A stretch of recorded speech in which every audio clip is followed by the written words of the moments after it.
Buzz Room Service. À côté de chez vous, il y a forcément quelqu'un qui fait le buzz. Vers l'infini et au-delà. Totem, qu'est-ce que tu prends en photo? Non, si tu savais. Non, mais je suis en planque là pour flasher une biche. Ah ouais, ça y est, c'est ce que je me disais. Oups, Ouais. pardon. Dis donc, tu Ah, sais que plus de si... Ah, plus. Bobby a perdu sa maman. Si tu tournes ton objectif vers moi, là, ouais, bah tu sais que tu vas pouvoir prendre une marmotte en hibernation. La biche s'est sauvée.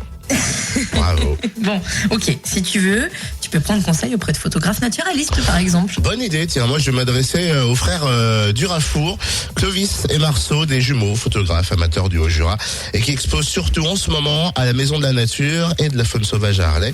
Bonjour Clovis. Bonjour. Comment est née votre passion pour la photo ? Il faut déjà préciser qu'on est photographe amateur. Et pourquoi on s'est mis à la photo pure et simple, c'est que on a fait un petit peu comme beaucoup de gens, sortie d'armée, on s'est dit il faut faire un petit peu quelque chose.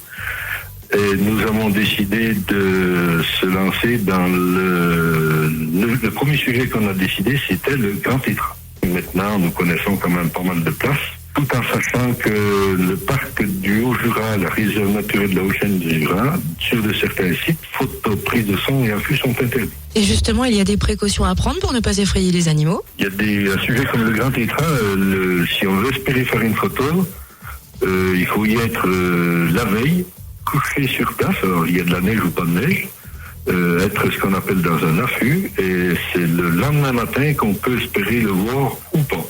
Et combien d'heures peut-on passer en planque à l'affût d'une scène insolite ou émouvante ? Là, on compte pas en heures, on compte en jours. Moi, pour mon compte personnel, j'ai plus de 250 000 affûts uniquement pour ce sujet-là. Quelle est la saison que vous préférez pour mitrailler à tout va? Les 4 saisons, je vais dire. Ça, les 4 saisons, il y a des sujets qui sont toujours très importants, c'est tout au long de l'année. Comme actuellement, on est en train de suivre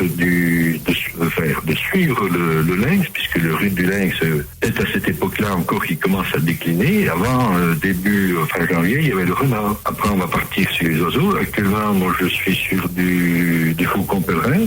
Hier, j'ai eu le bonheur d'être au bord d'une rivière et j'ai vu en l'espace de 10 minutes, j'ai vu un simple plongeur, j'ai fait quelques images, et un ragondin. Vous exposez en ce moment à la Maison de la Nature et de la Faune Sauvage à Arlay.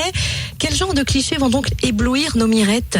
Après, ça dépend. Il y a des personnes qui aiment mieux comme ne serait-ce que les petits passereaux, les écureuils ou un chamois.